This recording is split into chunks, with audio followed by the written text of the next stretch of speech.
दोस्तों, आज जो घटना मैं आपको बताने जा रहा हूँ वह गुजरात में घटी एक सच्ची घटना है, जिसकी वजह से वहाँ के लोग कभी उस रास्ते से जाने की हिम्मत नहीं कर पाए जिस रास्ते पर यह घटना घटी थी। दोस्तों, गुजरात के पोरबंदर ज़िले में एक छोटा सा गांव है जहां पर एक अर्जुन नाम का लड़का अपने परिवार के साथ रहता था और यह घटना उसी के परिवार में घटी थी।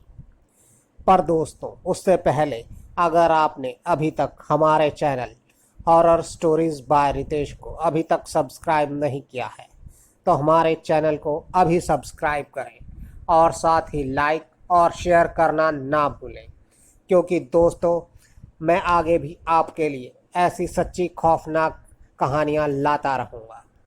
तो दोस्तों, आप सब अपने अपने हेडफोन लगाएं और खो जाएं खौफ की दुनिया में।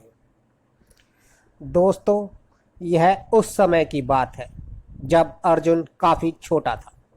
साथ ही यह हादसा अर्जुन के दादाजी और पिताजी के साथ हुआ था, जिसे वह लोग अक्सर अर्जुन को सुनाया करते थे।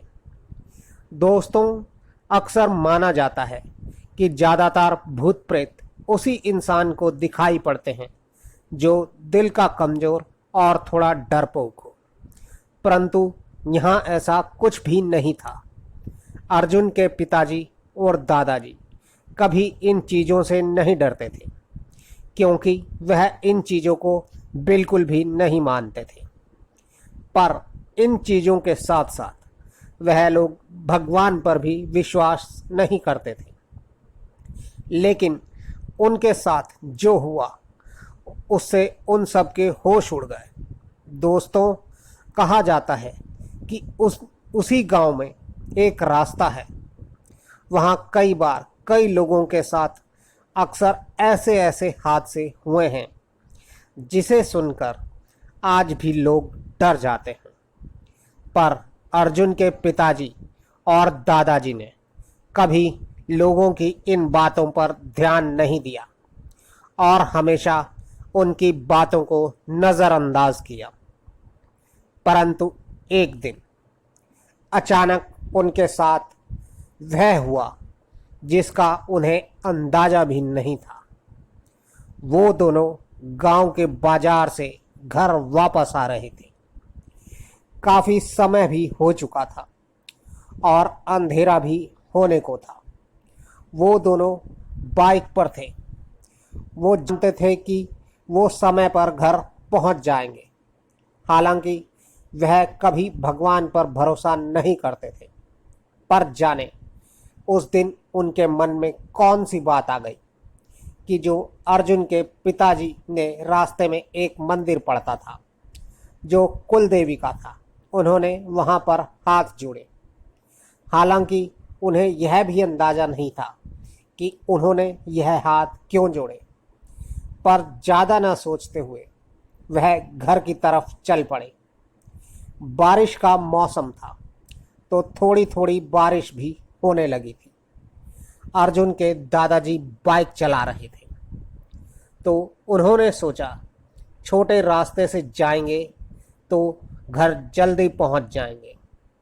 तो उन्होंने अपना रास्ता बदलकर एक सुनसान रास्ते पर बाइक मोड़ ली, जो कि शॉर्टकट था, और वह यह भी जानते थे कि यह वही रास्ता है जिस रास्ते की बात अक्सर गांव के लोग करते हैं। पर वह बिना कोई परवाह करे आगे बढ़ते रहे। चलते चलते अर्जुन के दादाजी को ऐसा लगने लगा कि जैसे उनकी बाइक पीछे की तरफ जा रही है। पर उन्होंने सोचा कि शायद यह उनका वहम है और कुछ नहीं। वह आगे बढ़ते रहे। लेकिन तभी अचानक अर्जुन के पिताजी भी कहने लगे कि ऐसा लग रहा है जैसे बाइक पीछे की तरफ जा रही है, और फिर वो वहीं रुक गए। अर्जुन के दादाजी ने जब इधर उधर देखा तो खुद को वहीं पाया जहां से वह काफ़ी समय पहले निकले थे। इसके बाद अब उन्हें अजीब सा लगने लगा था। वह लोग अब थोड़ा घबरा भी रहे थे। अर्जुन के दादाजी ने अर्जुन के पिताजी को पीछे देखने से मना किया। वह लगातार अपनी बाइक स्टार्ट कर रहे थे। वह समझ चुके थे कि ज़रूर यहाँ कुछ गड़बड़ है। बहुत देर के बाद अचानक अर्जुन के पिताजी के मुंह पर भगवान का नाम आ गया और उन्होंने जोर से कुल देवी का नाम लिया और फिर लगातार नाम लेते रहे। अर्जुन के दादाजी बस उन्हें देखे ही जा रहे थे कि इसके मुंह पर अचानक भगवान का नाम कैसे आ गया। और फिर जैसे ही उन्होंने भगवान का नाम लिया तभी उनकी बाइक स्टार्ट हो गई और ज़मीन पर ऐसे गिरी जैसे वह अभी तक ज़मीन से ऊपर थी। फिर वो दोनों वहाँ से जल्दी से घर की ओर निकल गए, परंतु पूरे रास्ते वह अपनी कुल देवी का नाम लेते रहे। वह दोनों सही सलामत घर पहुँच गए, पर वो डर अब भी उनके अंदर था।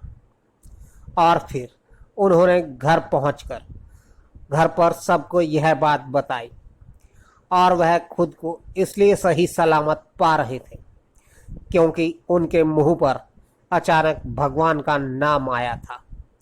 और दोस्तों, तब से ही वो दोनों भगवान पर यकीन करने लगे और इस घटना से काफ़ी दिनों तक वह लोग डरे डरे से रहे।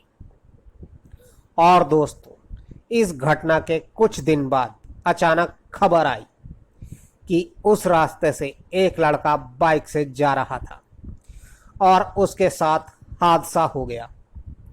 उसके पीछे से कोई लगातार उसे हॉर्न मार रहा था, पर जब उसने पीछे देखा तो उस रास्ते पर अपने पीछे उसे बाइक तो दिखाई दी, पर कोई भी उस बाइक को चला नहीं रहा था। यह देखकर वह लड़का काफ़ी चौंक गया।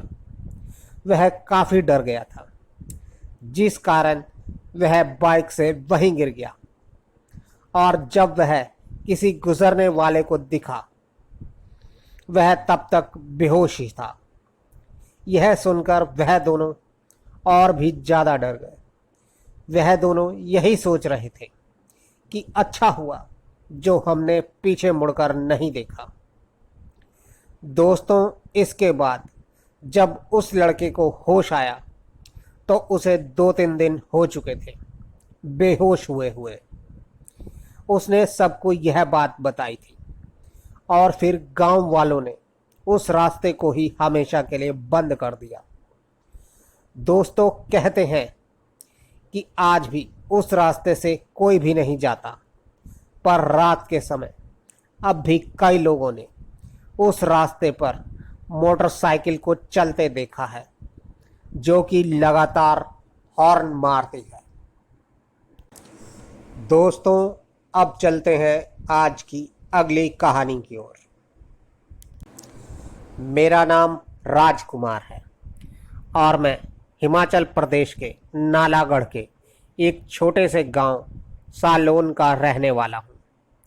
और जो घटना मैं आज आपको बताने जा रहा हूं, यह घटना मेरी ज़िंदगी की सबसे खौफनाक घटनाओं में से एक है। मैं नालागढ़ पीजी कॉलेज से हॉस्टल मैनेजमेंट का कोर्स कर रहा था और कॉलेज की तरफ से हमें आसपास के होटलों में भेजा जाता है ओडिसी के लिए। उस दिन मैं और प्रेम, जो मेरा ही क्लासमेट है, हम दोनों होटल में ओडिसी के लिए गए हुए थे। उस रात उस होटल में पार्टी थी जो देर रात तक चली और इसलिए हमें भी देर हो गई थी। पार्टी ख़त्म होने के बाद हम दोनों वहाँ से अब घर के लिए चल पड़े। रात के 12 बज रहे थे, इसलिए कोई लिफ्ट मिल पाना मुश्किल था। हमने कभी इतनी रात पैदल सफ़र नहीं किया था, इसलिए हमें डर भी बहुत ज़्यादा लग रहा था। कि रास्ते में कहीं कोई घटना ना घट जाए, पर और कोई रास्ता भी नहीं था, तो हम लोग हौसला कर कर चल पड़े। हम दोनों पैदल ही जा रहे थे। बात करते करते 5 किलोमीटर का सफ़र कब पूरा हो गया हमें पता ही नहीं चला। दोस्तों, अब हमारा घर केवल 1 किलोमीटर ही दूर रह गया था। हम लोग खुश थे कि घर के काफ़ी नज़दीक आ चुके हैं, लेकिन तभी मैंने ध्यान दिया कि मेरा दोस्त प्रिंस काफ़ी डरा हुआ है। मैंने जब उससे पूछा कि क्या हुआ, इतना क्यों डर रहा है, और इससे पहले कि वह मुझे कुछ बताता, एक पत्थर ठीक हमारे सामने आकर गिरा। यह देखकर वह और भी ज़्यादा डर गया और तेज तेज भागने लगा, और फिर मैं भी बिना कुछ सोचे समझे उसके पीछे पीछे भागने लगा। भागते हुए हम लोग कुछ ही दूर गए थे कि किसी ने हम दोनों को पीछे से पकड़ लिया। उस वक्त ऐसा लग रहा था कि कोई हमारा गला जोर से दबा रहा है। फिर मैंने मन ही मन अपने गुरु पिताश्री गुरु गोविंद सिंह जी महाराज का ध्यान किया, और उनका ध्यान करते ही उस अनजान ताकत ने हमें एकदम से छोड़ दिया। उस रूह ने हमें तो छोड़ दिया था, पर शायद उस रूह का नाखून लगने से मेरी पीठ पर एक घाव हो गया था। वह एक कट का निशान था। मुझे नहीं पता उस रूह ने घर तक हमारा पीछा किया या नहीं, पर हमें ऐसा लग रहा था जैसे कोई हमारे पीछे पीछे है। हम लोग घर तो सही सलामत पहुंच गए, पर इस घटना का जिक्र हमने किसी से भी नहीं किया, क्योंकि दूसरों के लिए ऐसी बातों का जिक्र महज एक मजाक से बढ़कर और कुछ नहीं होता। दोस्तों, अब चलते हैं आज की अगली कहानी की ओर। मेरा नाम खुशबू है, और मेरी स्टोरी शुरू होती है तब से जब मैं 14 साल की थी। दोस्तों, यह 2010 की बात है। मैं अपनी मौसी की शादी में नानी के घर गई हुई थी। मेरे पापा आर्मी में हैं, इसलिए वह सुबह सुबह ही घर से निकल जाया करते थे। नानी का घर हमारे घर के पास में ही था, और इसीलिए मम्मी रोज़ रात को नानी के घर जाती और सुबह पापा के जाने के टाइम से पहले वापस घर आ जाती। मुझे बचपन से ही डियो और परफ्यूम कलेक्ट करने का काफ़ी शौक़ था, और मैं इन दोनों चीज़ों का काफ़ी ज़्यादा यूज़ भी करती थी। नानी का घर रेलवे ट्रैक के पास में ही था। शादी के आखिरी दिन वाली रस्म के लिए हम लोग नानी के घर पर ही थे। जो भी रस्म पूरी करनी थी वो रस्म छत पर ही होती थी, और उस रात लेडीज संगीत का भी प्रोग्राम था। छत पर एक छोटा सा रूम था। मैं अपने दोस्तों के साथ उसी रूम में खेल रही थी। धीरे धीरे रात का 1 बज गया और सब लोग छत से नीचे आ गए। ऊपर लाइट लगी हुई थी, जो मुझे बहुत अच्छी लग रही थी, और मुझे नींद भी नहीं आ रही थी, तो मैं ऊपर ही रुक गई। मम्मी का भी काम की वजह से मुझ पर बिल्कुल भी ध्यान नहीं था। मैं छत पर ही खड़ी थी। तभी ट्रेन की आवाज़ आई, और मैं ट्रेन देखने के लिए पटरी की ओर देखने लगी, पर 3-4 मिनट बीत जाने पर भी ट्रेन नहीं आई। शायद मुझे धोखा हुआ था। मेरी नानी के घर के आसपास जितने भी घर हैं, वह सब घर मेरी नानी के घर से नीचे हैं। मेरी नानी जी का घर ही सबसे ऊंचा था। मैंने सोचा कि नीचे चलती हूँ, पर तभी मुझे ऐसा लगा कि जैसे कोई बड़ी तेजी से मेरे पीछे से भाग कर गया हो। मैं डरी तो नहीं थी, पर बहुत ज़्यादा शौक थी कि यह कौन भाग कर गया है। मैंने आसपास देखा, लेकिन वहाँ कोई भी नहीं था। कोई इंसान वहाँ आ भी नहीं सकता था, क्योंकि ऊपर चढ़ने का कोई रास्ता ही नहीं था। मुझे लगा शायद मुझे ही वहम हुआ होगा, पर तभी फिर से कोई तेजी से भाग कर गया।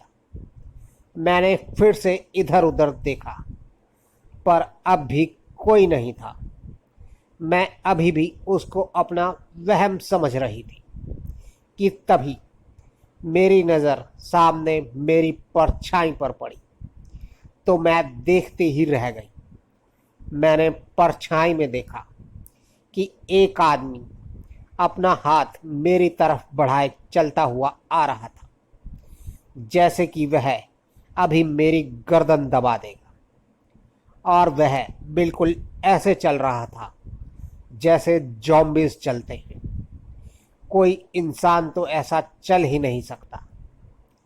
मैं उस वक्त बहुत ज़्यादा डर गई और भगवान को याद करने लगी कि हे भगवान, आज बचा लो। ठंड के बावजूद उस वक्त मुझे पसीना आ रहा था और मेरी आंखों से आंसू आ रहे थे। वह बस मेरे पास पहुंचने ही वाला था कि तभी मुझे पीछे से आवाज़ आई, खुशबू। वह मेरी मम्मी की आवाज़ थी। मैं पीछे पलटी तो वह मम्मी ही थी, जो ऊपर रखे दिए में तेल डालने आई थी। और वह मुझे वहाँ देखकर डांटने लगी कि इतनी देर रात यहाँ क्या कर रही हो। दोस्तों, उस वक्त मुझे मम्मी की डांट भी बहुत अच्छी लग रही थी। मन कर रहा था कि मम्मी को गले लगा लूं। और फिर मम्मी मेरा हाथ पकड़कर मुझे नीचे ले गई। पूरी रात मुझे नींद नहीं आई और फिर सुबह 5 बजे हम लोग घर वापस चले गए। घर पहुंचकर जब मैंने यह बात अपने मम्मी पापा को बताई, तो पापा मुझ पर बहुत ज़्यादा गुस्सा हुए। वह बोले, तुम इतना परफ्यूम क्यों लगाती हो। उसके कुछ दिनों तक मेरी तबीयत खराब रही, पर फिर मेरी तबीयत अपने आप ही ठीक हो गई। दोस्तों, आपको हमारी ये कहानी कैसी लगी, कृपया कमेंट्स बॉक्स में ज़रूर बताएं। और अगर आप भी हमें अपनी कोई कहानी भेजना चाहते हैं तो डिस्क्रिप्शन बॉक्स में हमारा व्हाट्सएप और टेलीग्राम का लिंक है, जिस पर आप हमें अपनी कहानी भेज सकते हैं। हम उसे अपने शो में ज़रूर शामिल करेंगे। तो जल्द ही आपसे फिर मुलाकात होगी। तब तक के लिए गुड बाय। दोस्तों